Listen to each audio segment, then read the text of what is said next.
dar paso al pastor José de Segovia para que él hoy traiga lo que el Señor ha puesto en su corazón, una palabra basada en un libro del que habitualmente no se suele predicar mucho, ¿verdad?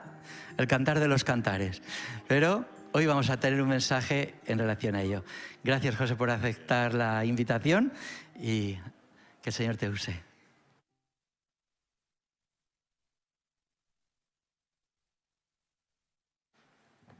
Todos venimos a este mundo con deseos, deseos que son despertados, deseos que son frustrados, deseos tantas veces insatisfechos.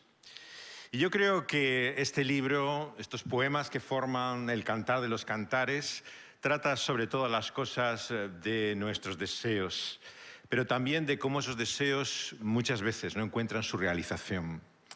Y por eso quiero animaros en esta mañana no solamente a leer este libro, sino a encontrar en esa clave, ¿no?, una forma diferente tal vez a lo que habéis sido muchas veces animados a considerar el Cantar de los Cantares. A lo largo de la historia, el Cantar se ha presentado muchas veces, como sabéis, como un libro alegórico, en el cual lo que tiene es un sentido místico, espiritual, y tienes que buscar constantemente, ¿no?, la analogía entre las imágenes de estos personajes y sus sentimientos con el gran mensaje de la Biblia. Y por supuesto que en esta interpretación hay una gran verdad, como quiero mostrar toda la Escritura. Claro, nos habla de Cristo Jesús. Sería un error leer este libro a espaldas del mensaje central de la Biblia. Los últimos años, sin embargo, en la generación en la que yo me he educado, la lectura que se ha hecho era muy diferente. Era la lectura de un libro que hablaba básicamente del noviazgo y del matrimonio. Se expresaba así en múltiples seminarios, literatura, que lo que encontrábamos aquí era la muestra de las relaciones, ¿no?, de una pareja y cómo encontrar su camino. Pero yo os desafío a una tercera vía, la vía que nos muestra lo que yo creo que es el tema central de estos poemas, que es nuestros deseos. Y voy a hacerlo utilizando simplemente los primeros 4 versículos del Cantar que encontráis en el capítulo 1. Dice así, el Cantar de los Cantares, el cual es de Salomón. Dice, oh, si él me besara con besos de su boca, porque mejores son tus amores que el vino. A más del olor de tus suaves ungüentos. Tu nombre es como ungüento derramado. Por eso las doncellas te aman. Atráeme, en pos de ti correremos. El rey me ha metido en sus cámaras. Nos gozaremos y alegraremos en ti. Nos acordaremos de tus amores más que del vino. Con razón te aman. El Cantar, como todo libro poético, ¿no?, tiene una dificultad para muchos de nosotros que no tenemos la cabeza para el lenguaje evocativo que tiene la poesía. Preferimos algo explicativo. Y entonces la tentación siempre que tenemos con la poesía es analizarla en exceso, ¿no? Intentar buscar cuál es el sentido que tiene cada palabra, cada imagen, ¿no?, y cuál es el significado. Pero tenéis que pensar que los poemas son como las canciones, ¿no?, de tal forma que uno percibe algo de lo que tratan, pero muchas veces no lo entiendo, lo que quieren decir. En cierto sentido, ese es particularmente el lenguaje de la poesía, un lenguaje que busca evocar más que explicar. Y sobre todo comienza bruscamente, ¿verdad? Cuando comienza uno a leer este libro es como que le falta la preparación, ¿no?, la introducción. ¿Dónde estamos realmente en esta historia? ¿Quiénes son estos personajes? ¿De qué está hablando?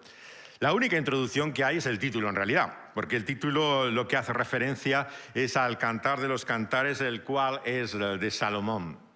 Se ha discutido mucho qué relación tenía Salomón con esta historia, porque realmente no parece el autor, por lo que vemos los detalles de este relato.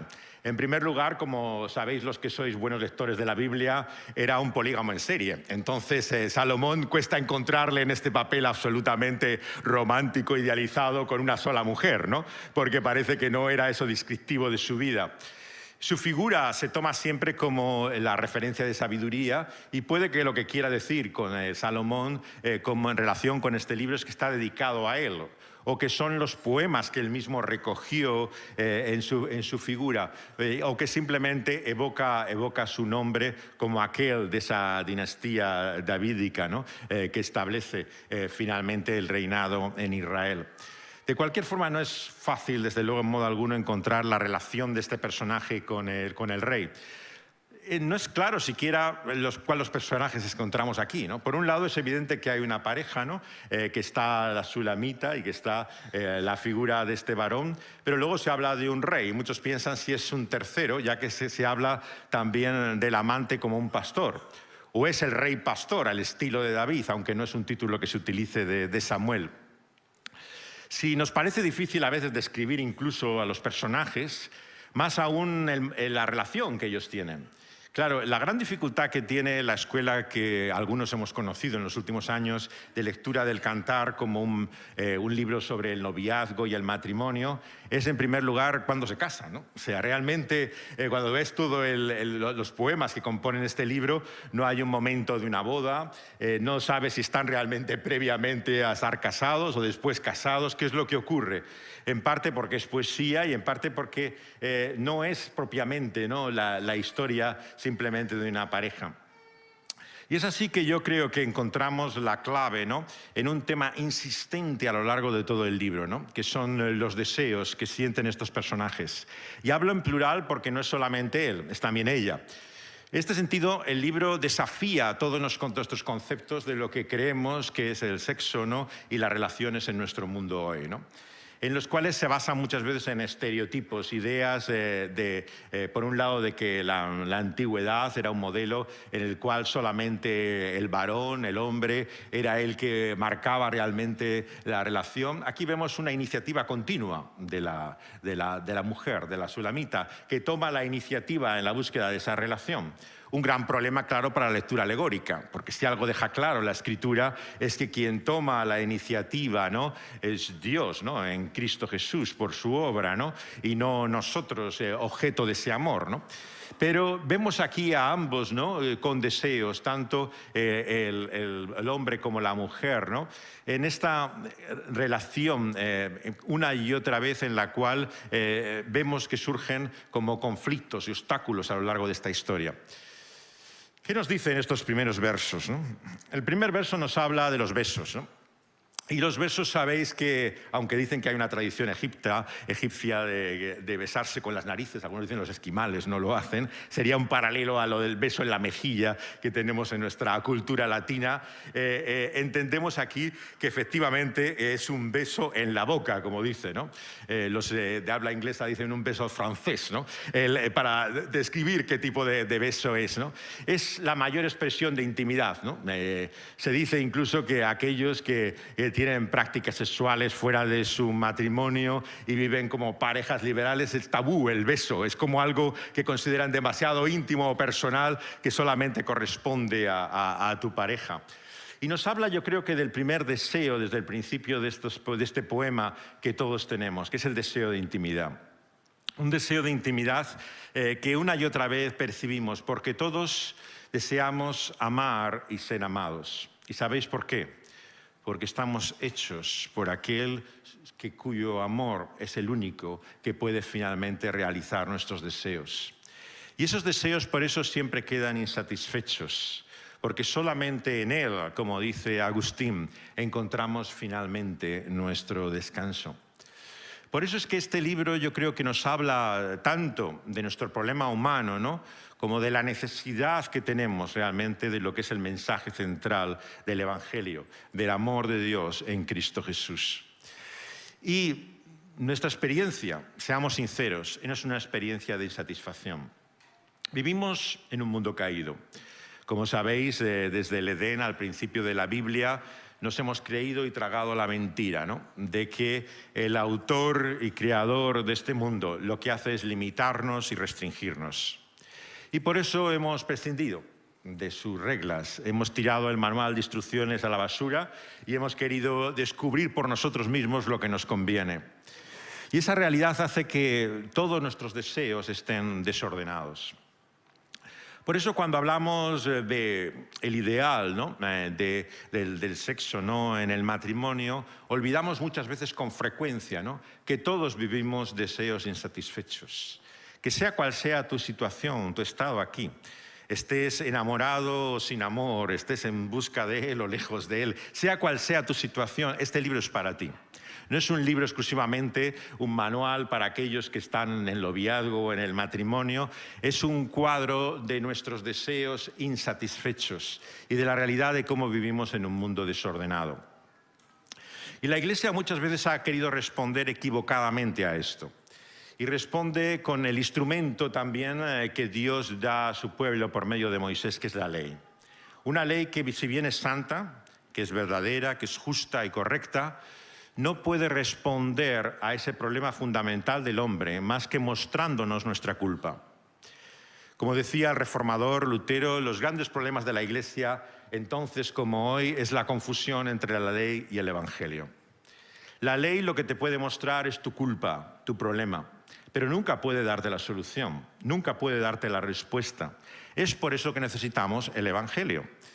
Y lo que ocurre muchas veces cuando tratamos estos problemas que tienen que ver con el sexo, ¿no? es que lo que apelamos es constantemente a la ley. ¿Qué dice la ley? ¿Qué dice la ley sobre la homosexualidad? ¿Qué dice la ley sobre las relaciones fuera del matrimonio?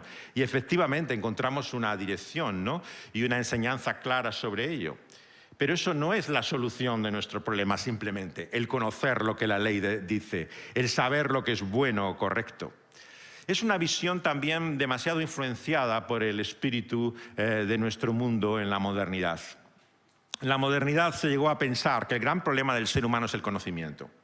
Si supiéramos realmente lo que es correcto y lo que es bueno, la mayor parte de nuestros problemas desaparecerían. Desde la Ilustración se ha pensado una y otra vez que por la educación, simplemente cuando tenemos las ideas correctas, ¿no? nuestros problemas se disolverán finalmente porque en nuestra inteligencia seremos capaces cómo actuar. Pero sinceramente nos creemos que hacemos las cosas que hacemos tan equivocadamente porque no sabemos que están mal. Es una completa ingenuidad pensar que el problema del ser humano es un problema meramente intelectual, un problema meramente de conocimiento. ¿Cómo responde al mundo a los problemas que hay ahí? Al embarazo indeseado, cómo responde a situaciones una y otra vez, ¿no? De adicción, ¿no? Responde con campañas y programas de prevención. La filosofía del mundo es que si la gente sabe realmente que eso es malo, no lo va a hacer.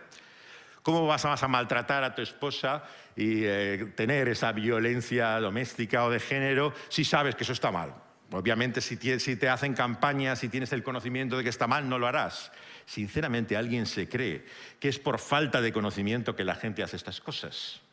Es una visión tremendamente ingenua, tremendamente falsa de lo que es el ser humano y su problema. Y por eso la Biblia es un libro honesto, que enfrenta la realidad de nuestro problema. Y nuestro problema no es simplemente de conocimiento. No somos simplemente una cabeza. Tenemos sentimientos. Y comienza por eso el cantar mostrando el deseo profundo de intimidad que tenemos, que se expresa en ese beso en la boca, en la idea de conseguir finalmente ese contacto, esa relación y esa comunión profunda con otra persona, ¿no? a la cual te sientas unido en esa muestra de cariño o de amor. A continuación, la expresión que utiliza también en este segundo verso, ¿no? Además de los besos, es a lo que nuestra traducción Reina Valera que he leído antes, porque es particularmente lograda, ¿no? en su traducción del hebreo, llama amores, ¿no? pero que muchas traducciones anteriormente llamaban caricias, ¿no? Aparece en otros idiomas, que es probablemente la idea más literalmente del texto hebreo, la idea de que las caricias son para él mejores que el vino. Lo que pasa es que como no asociamos estos conceptos, ¿no? ¿Quién asocia el vino con la caricia? ¿no? Nos parece extraño y se optaba por esta traducción, ¿no? más general de los amores, ¿no? Pero literalmente de lo que está hablando es de la sensación física, del contacto que viene realmente de la mano con el cuerpo sobre la piel, ¿no? de la realidad de satisfacción, de placer, ¿no? que uno tiene, ¿no? Por medio de una caricia. Y cómo eso no es comparable, ¿no? a otros placeres que la vida pueda tener. En la vida, y sabéis que en una cultura también mediterránea como conocemos en la nuestra, el vino es muy apreciado. Y el vino se consideraba una de las cosas más importantes en la vida. Y algo mejor que el vino que puedes encontrar, ¿no? Las caricias, ¿no? Dice aquí el poema del Cantar. Nos habla de la expresión de satisfacción, de placer que siente. A continuación, de lo que nos habla es de los olores. Dice en el versículo 3 que el olor de tus suaves ungüentos le es también más y mejor. Somos criaturas de los sentidos, ¿no? Y asociamos ciertos olores. No sé si a veces tienes olores de que hay relaciones con tu infancia, de cuando eras pequeño, no sé. Yo he comido en el colegio, por ejemplo, y hay ciertas cosas de la comida que me asocian inmediatamente a lo que era la comida en el comedor escolar, no particularmente agradable, ¿no? Y hay otros olores también que te despiertan, como a ciertas personas, ¿no? Sabéis, ¿no?, la importancia que se le da en nuestro mundo y desde la antigüedad, ¿no?, al perfume, ¿no? Y a cómo buscar un olor personal o particular que se asocie contigo, ¿no? Y la Escritura es un libro en un sentido, como vemos, tan humano, ¿no?, en su experiencia, que nos muestra también hasta qué punto, ¿no?, somos criaturas de los sentidos, ¿no? Que igual que sentimos con nuestra boca y con nuestra piel, ¿no?, también sentimos con nuestro olfato. Y habla, por lo tanto, del olor que le compara con los suaves ungüentos, con perfumes. Ungüento derramado, dice a continuación, es su nombre. Todos sabemos cuando tenemos experiencia, ¿no?, de estar enamorado, cuando el nombre de esa persona se vuelve especial, ¿no? Y de alguna manera cada vez que lo oyes o cada vez que lo menciona en sus labios, adquiere otra importancia, otro valor para ti, ¿no? Ese nombre se convierte en algo extraordinario. Puede ser un nombre que te parezca vulgar, normal, pero en el momento en que lo asocias con esa persona, ¿no?, se convierte en un nombre especial. En la Biblia sabemos que el nombre tiene ese carácter profundamente personal, ¿no?, por el cual Dios pone nombre a la realidad que ha creado, ¿no? Pone nombre a todo, no solamente a los seres humanos, y vemos como una y otra vez la Escritura también pone énfasis, ¿no?, en cómo somos conocidos por nombre cada uno de nosotros. Todas estas cosas, ¿no?, de lo que nos hablan es de ese nuestro deseo profundo de intimidad, de ser conocido, de ser percibido, ¿no?, incluso por nuestro olor, de sentir la caricia, de recibir los besos, ¿no? Y así describe, ¿no?, dice, son las doncellas que te aman. Busca como en un coro, ¿no?, que le reafirma en sus sentimientos y que sirve como testigo a esta historia, como ocurre en muchos de los poemas antiguos, ¿no? Porque las relaciones personales, no lo olvidemos, nadie es una isla, ¿no? No es una cuestión privada. Este es uno de los grandes problemas que tenemos en nuestro tiempo, ¿no?, donde todo se ha individualizado y privatizado, ¿no?, que incluso vemos que el concepto mismo de matrimonio ya no existe, ¿no?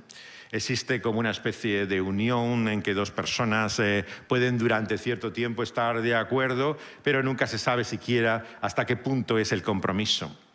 En la Biblia encontramos claramente, ¿no?, que esa unión, incluso cuando era tan plural como era la poligamia, ¿no?, era pública, conocida, era una relación formal, ¿no?, era un contrato. En ese sentido, el matrimonio, como ha dicho el ya fallecido predicador Tim Keller de Nueva York, ¿no?, son los papeles. Y muchas veces esto se olvida por una generación que lo que dice que le importa son los sentimientos. Y por lo tanto, en todo caso, si son creyentes, piensan que lo que hagan ante Dios es lo que importa y ya nada más. Pero la Biblia no tiene esa concepción, ¿no? No solamente no encontramos un modelo de ceremonia, de boda o de matrimonio, sino que entendemos que es el contrato socialmente aceptado, ¿no?, de lo que significa un compromiso, lo que significa un acuerdo, lo que significa un pacto, una alianza, ¿no? El modelo, claro, es el de Dios mismo con su pueblo, que Él establece pactos, ¿no?, alianzas, ¿no?, establece de esa forma un acuerdo visible. Por eso, cuando estamos hablando de relaciones como en el Cantar, ¿no?, no debemos pensar en estos términos individuales, ¿no?, de relaciones particulares, ¿no?, que solamente te afectan a ti y a la otra persona. Estás hablando de algo público, de algo que ha de ser conocido y reconocido así por los demás, ¿no? Y en ese sentido apela siempre esta historia tan personal, ¿no? De esta relación siempre a estas doncellas en este caso, ¿no? Que asisten de testigos, ¿no? A esta historia, ¿no? Y dice en este último versículo que hemos leído 4, atráeme, que en pos de ti correremos. El Rey me ha metido en sus cámaras, nos gozaremos y alegraremos en ti. Nos acordaremos de tus amores más que del vino. Con razón te aman. La sensación aquí que se describe, ¿no? Es el deseo, ¿no? De ser llevado por el otro, de ser llevado a su intimidad más clara, ¿no? Su propia habitación, su propio espacio, ¿no? Sus cámaras, ¿no? Dice aquí. Y aparece la figura del rey, ¿no? Y esto, claro, ha despistado mucho. En primer lugar, claro, a los que siguen pensando que es Salomón el protagonista de esta historia, ¿no? Pero también, ¿qué quiere decir, ¿no? Aquí el introducir un elemento real? Muchos ponen como ejemplo, en comentarios que he leído, que en la tradición ortodoxa oriental, en la boda, ¿no? Se trata a la pareja contrayente como si fuera un rey y una reina, ¿no? Y lleva, no sé si habéis visto en películas, en algunas aparece la ceremonia, lleva una corona, como si fuera realmente una ceremonia real, ¿no? Y en la fórmula litúrgica, ¿no? Se habla de ellos como si fuera rey o reina, ¿no? Bueno, en cierto sentido, el ideal que conocemos mismo, ¿no? Del vestido de boda, todo esto, no es jugar en cierta forma a ser una princesa, ¿no? A tener un papel como si fuera algo que no corresponde a tu vida normal, ¿no? A lo que tú conoces, ¿no? Y en ese sentido puede que se utilice, ¿no? La expresión de rey o, aquí referida al novio, ¿no? De cualquier manera, vemos lo importante de esta historia, ¿no? Que son esos deseos, ¿no? Que hay y que aquí son despertados. Claro, hemos leído solamente el principio de este poema, ¿no? La historia, más o menos la estructura que tienen todos estos poemas, nos hablan una y otra vez pues, de un deseo que se despierta, como aquí en los primeros versículos, ¿no? Un deseo que es frustrado. A continuación encontraréis cómo finalmente hay un desencuentro, ¿no? Entre ellos, ¿no? Vuelve otra vez, ¿no? Como a resurgir en esos mismos sentimientos, ¿no? Y otra vez vuelve la frustración, ¿no? En cierta forma no es esto la vida misma, no es la historia también de nuestras relaciones. ¿O es que al fin y al cabo nuestra vida es como la de esos cuentos infantiles, ¿no? De se casaron y fueron felices, ¿no? Esta no es la historia de ninguna pareja ni de ninguna persona en la vida, ¿no? Todos vivimos encuentros y desencuentros, ¿no? Momentos en que surge la felicidad y momentos en los cuales encontramos también el desengaño. Y la Biblia es un libro, no lo olvidemos, profundamente realista. Es un libro honesto, sincero. Y yo creo que en este cuadro que nos da, ¿no? De nuestros sentimientos, ¿no? Se muestra la realidad más profunda de lo que somos humanamente. Sabéis que cuando se le pregunta a la gente qué es lo que le importa en la vida, finalmente lo que más le importa a la mayoría son sus relaciones. Es cierto que la política puede despertar pasiones, que la gente se vuelve en estos días tremendamente violenta en la polarización, ¿no? Pero cuando llega, digamos, a lo que realmente le motiva o le llega, estás en el terreno personal, ¿no? Te encuentras que más allá incluso de las circunstancias económicas, ¿no? Del trabajo, de lo que pueda ser tu situación, lo que te importa es la gente que quieres, ¿no? Eso es lo que en definitiva determina muchas veces tu vida y lo que tú eres, ¿no? Y la Biblia es importante saber que no solamente trata de las relaciones, sino trata del deseo que queremos cumplir en esas relaciones. Claro, recordáis, volviendo al Edén, al principio, como hace Jesús cuando se le plantea el problema del divorcio, ¿no? Moisés dio cartas de divorcio, ¿qué debemos pensar nosotros, ¿no? ¿Por qué lo hizo? ¿En qué base está hecho, ¿no? Y Jesús contesta, como tantas veces en el Evangelio, yendo al comienzo, al inicio, ¿no? Y dice cómo fue realmente hecho el hombre y la mujer, cuál era el propósito de Dios desde el principio. Y atribuye nuestros problemas a la dureza de nuestro corazón, ¿no? Y es por eso que todos debemos confesar, ¿no? En esta mañana, que todos vivimos vidas desordenadas. Porque una y otra vez la tentación que tenemos es, como dijo alguien, en nuestro fariseísmo, ¿no? Construir nuestra bondad a partir de la maldad de los demás, ¿no? Y la Iglesia misma muchas veces participa de esta hipocresía. Considera que los que tienen problemas, digamos, con el sexo en esta sociedad, pues será el LGTB, todos los que abusan, pederastas, la gente indeseable, en definitiva, en la que yo no me cuento, por supuesto. Yo estoy libre de todos esos males. Claro, esa hipocresía, ese fariseísmo, ¿no?, que ha llenado hasta el sumo en la sociedad actual, ¿no?, en la cual o eres víctima o eres abusador, no hay nada entre medio. O sea, estás en uno de los dos capítulos, ¿no? O estás sufriendo realmente el maltrato de los otros o eres tú el malo de la historia que está haciéndolo. Pero en ese simplismo, ¿no?, maniqueísta, ¿no?, verdaderamente dualista y binario, como a ellos les gusta decir, con lo que ven la vida, ¿no?, y el mundo, ignoran la realidad de lo que somos, ¿no?, que es una realidad contradictoria. Y todos vivimos, ¿no?, de esa sexualidad desordenada, como vivimos también de una vida en la cual no podemos encontrar finalmente esa relación que nos satisfaga.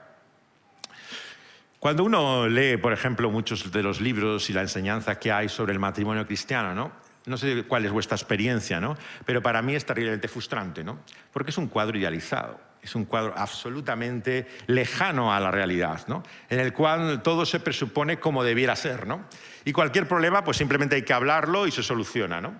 Escuchaba algunos sermones también al preparar el mensaje para hoy, ¿no?, de cómo habían predicado otros también sobre este texto, ¿no?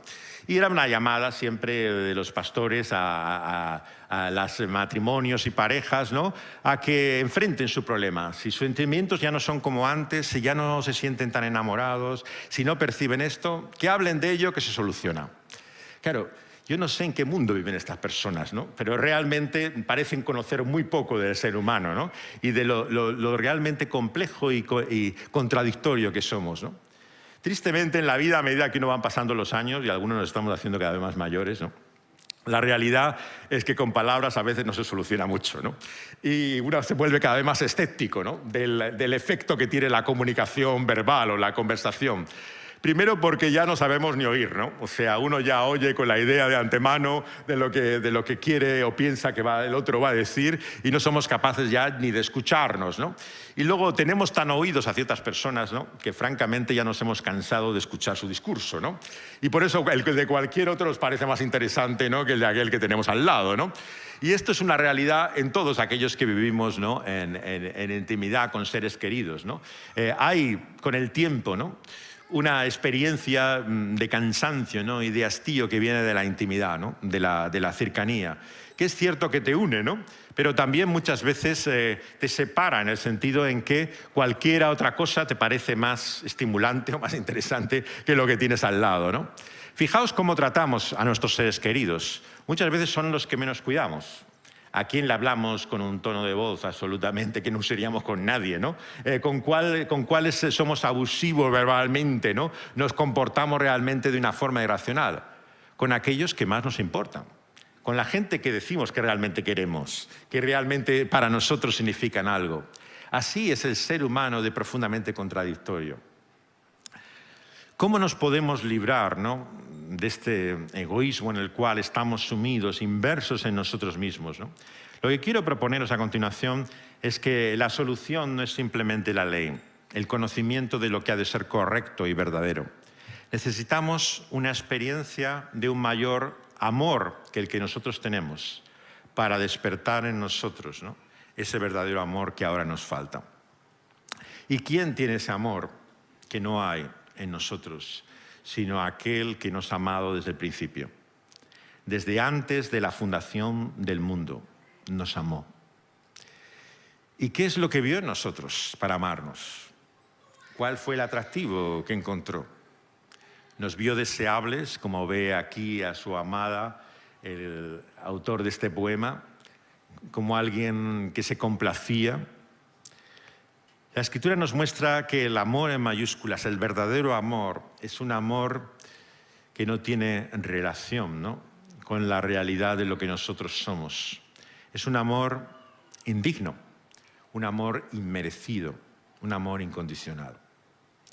Porque, no te engañes, el amor que obtendrás en esta vida depende de lo que tú hagas.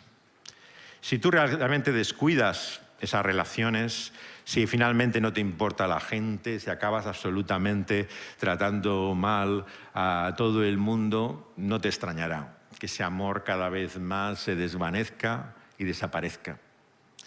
Y cuanto más interés, más empeño muestres, ¿no? Más corazón, sentimientos y voluntad, más recibirás.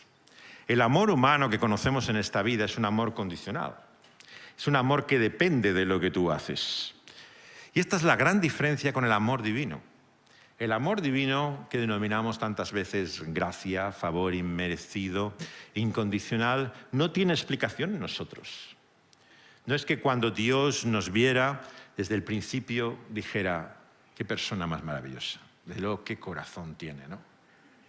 Lo que nos dice la Biblia es todo lo contrario. Él nos vio tal y como íbamos a ser. A Dios no le sorprende nada que hemos hecho. Y todos tus fracasos, todos tus errores, ¿no? Todas tus infidelidades, Dios las conocía desde el principio. Pero no es por tu fidelidad que el Señor te ama, es por la fidelidad de Él, que desde el principio te ha amado. Y esto es algo que te hace estallar la cabeza. ¿Qué puede despertar semejante amor fiel, perseverante y continuo a lo largo de toda tu vida, desde la eternidad?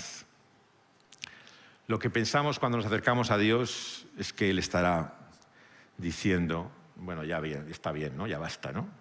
Todo este tiempo has tenido ocasiones, oportunidades y mira lo que haces, cómo te comportas. Lo que tememos en nuestro corazón es que Dios se canse de nosotros, que llegue un momento en que ya finalmente ese amor palidezca. Por lo menos que no sea como al principio, que tal vez nos acepte, nos salve, pero realmente con las reticencias, ¿no? Del que está decepcionado y desilusionado. Y nos diría, yo esperaba más de ti, la verdad. Es increíble, pero realmente tenía otras expectativas tuyas. Pero lo que la Biblia nos muestra es que nuestro Dios tiene un amor fiel, un amor perseverante. ¿Y sabéis por qué es fiel y continuo a pesar de nuestra infidelidad y a pesar tantas veces de cómo tampoco respondemos a ese amor con nuestro amor? Porque no tiene principio ni tiene fin. Es un amor eterno. Es un amor que no comienza y que no acaba. Es el amor de Dios. Y ese amor de Dios es el único amor que es eterno. El único amor que puedes abrazar y recibir hoy, a pesar de considerarte profundamente indigno, totalmente vil y despreciable. ¿Quién te va a amar sino aquel que te ha amado como tu Padre eterno, en su Hijo desde la eternidad? Cuando alguien hace algo deleznable, absolutamente despreciable, todo el mundo se vuelve contra él, ¿no? Vemos los señalamientos, los linchamientos mediáticos, ¿no? Cuando alguien se pone como cabeza de turco, ¿no? Y todo el mundo se vuelve contra él. ¿Quién irá a ver a esa persona a la cárcel? A ese corrupto, a ese asesino, sino su madre, su padre, aquellos que están unidos para siempre con ellos. Porque tú puedes tener parejas, puedes tener amigos, pero tus padres son tus padres. Y muchas veces en la vida uno se encuentra realmente que el único amor que tiene es el amor inalterable de aquel que te ha dado la vida, de aquel a quien le debes todo lo que eres, por mucho que le hayas despreciado. ¿Cómo puedes amar, ¿no?, a un hijo o una hija que te ha hecho daño? Porque es tu hijo y es tu hija. Y no se trata de su dignidad, se trata del vínculo que tú tienes con ella. Y por eso Dios se ha querido revelar en la Biblia como un Padre eterno, que nos ha amado desde el principio y que ha querido en su Hijo, Jesucristo, amarnos para siempre.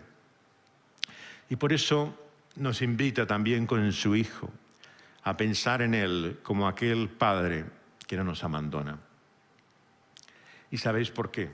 No nos dejará finalmente ni desamparará, porque su Hijo un día fue abandonado en nuestro lugar.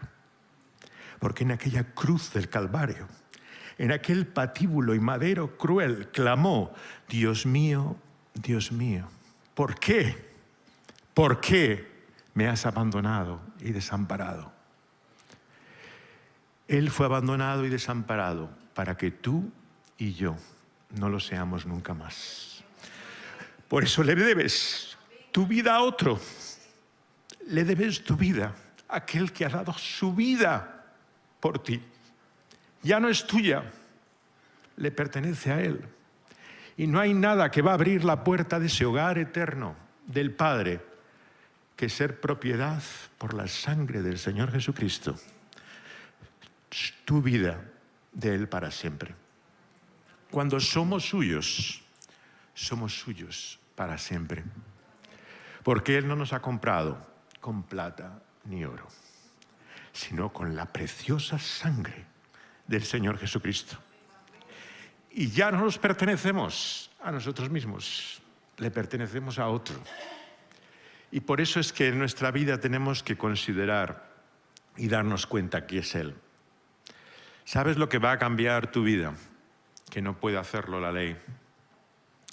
La admiración y la adoración de quién es Dios en Cristo Jesús. ¿Y qué puede despertar esa admiración y adoración? Sino considerar con la palabra cuán grande amor ha tenido Dios con nosotros. Cuanto más miras a Cristo Jesús, más despierta el verdadero amor en ti. Lo único que puede romper ese terrible egoísmo egocéntrico, mirándonos el ombligo, encantados de conocernos, absolutamente ajenos a cualquier otra cosa que no seamos nosotros mismos. Lo único que puede destrozar en 1000 pedazos esa burbuja en la que vivimos es un amor mayor que el que nosotros hemos conocido. Y ese amor solamente está en Dios, en su amado Hijo. No encontrarás ese amor en ninguna otra persona. Por mucho que busques ese amor incondicional, que siempre perdona, que siempre acepta, que siempre recibe, tristemente, y algunos lo sabéis por experiencia, llegará un momento que no lo halles y no lo encuentres. Porque el ser humano decimos que perdonamos, pero nunca olvidamos. En nuestra cabeza llevamos las heridas, llevamos el daño recibido y somos incapaces, ¿no?, de volver atrás, de aceptar y tratar con una persona como si no hubiera hecho lo que ha hecho. Pero nuestro Dios ha querido arrojar de nosotros todas nuestras rebeliones, todas nuestras miserias y vergüenzas en el océano de su amor y misericordia. Echarlas sobre su espalda, quitarlas de su vista para siempre, alejarlas como el cielo está de la tierra. Así no ha querido tener memoria de todo lo que tú y yo ahora nos avergüenza. Dime, ¿quién es capaz de amar y perdonar así? ¿Quién es capaz de quererte de esa forma, como si lo que hubieras hecho no lo hubieras hecho? Por eso la eternidad con ese Dios, el Padre de nuestro Señor Jesucristo, será como despertar de una pesadilla. Sabéis, a veces cuando uno por la mañana está metido en un sueño, ¿no?, y hay un momento, unos instantes, ¿no?, en que no sabes si estás en el sueño todo tan real o estás en la vida, ¿no? Y luego viene la sensación de alivio, ¿no? Era un sueño, ¿no? Era una pesadilla. Pues toda la miseria, todo lo que el pecado ha traído, toda la desgracia, cuando estamos unidos a Cristo Jesús, se disipará y borrará como la nube que se marcha, porque el sol de justicia brillará para siempre. Y por lo tanto el Señor nos llama a confiar no en nosotros, sino en Él, en lo que en Cristo Jesús puede hacer en nuestra vida, despertando un amor que todavía no conocemos, dándonos una fidelidad para la que nos vemos incapaces realmente de tener, despertando por su Santo Espíritu el mayor regalo, el don del cielo inefable que Él ahora nos concede por medio de su Hijo, la potencia, la capacidad y la posibilidad que no hay ahora en nosotros. Él dice, ¿qué padre que tiene un hijo y le pide de comer, ¿no?, le va a dar una piedra, ¿no? Y si le pide un pescado, le da una serpiente? ¿Cuánto más no nos dará el mayor regalo y don sobre la tierra, que es el Espíritu Santo? Y el Espíritu Santo nos constriñe. El Espíritu Santo nos comunica y transmite el amor de Dios. Y si hoy sientes en tu vida, como seguramente algunos lo estarán experimentando, que no estás amado por Dios, lo que voy a rogarle ahora en oración es que seas invadido, saturado, lleno del amor de Dios por su Santo Espíritu. Y Él se complace hacerlo por su sola voluntad, libremente. No hay que torcerle el brazo, no hay que hacer nada para poder conseguir o adquirir su Espíritu. Él se complace, se goza, disfruta en dar ese don a todo aquel que se lo pide. Así que, si quieres así, sentir el amor de Dios, experimentar la realidad de Él, únete a esta mi oración y pídeselo. Y te aseguro, tengo la profunda confianza de que Él se complacerá en otorgarte ese don de su Espíritu, ese amor que nunca nos fallará, ese amor que permanece para siempre, y lo hará por amor a su Hijo, por todo lo que Él es, para Él y para nosotros. Vamos a pedírselo a Dios, vamos a rogárselo a Él. Oh Dios, Señor y Dios, reconocemos y confesamos que muchas veces nuestros corazones están invadidos, Señor, de un frío invernal. Que algunos ya no sentimos, Señor, la realidad de quién eres tú.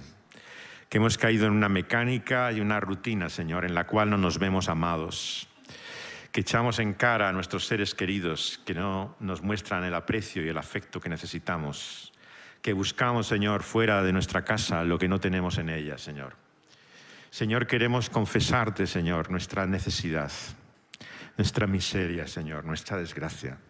Como una y otra vez vivimos, Señor, deseando amar y ser amados, y no lo encontramos.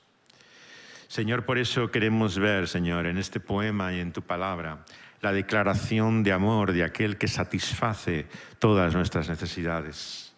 Porque aquel que bebe de ese agua y come de él no tendrá más hambre, ni sed jamás.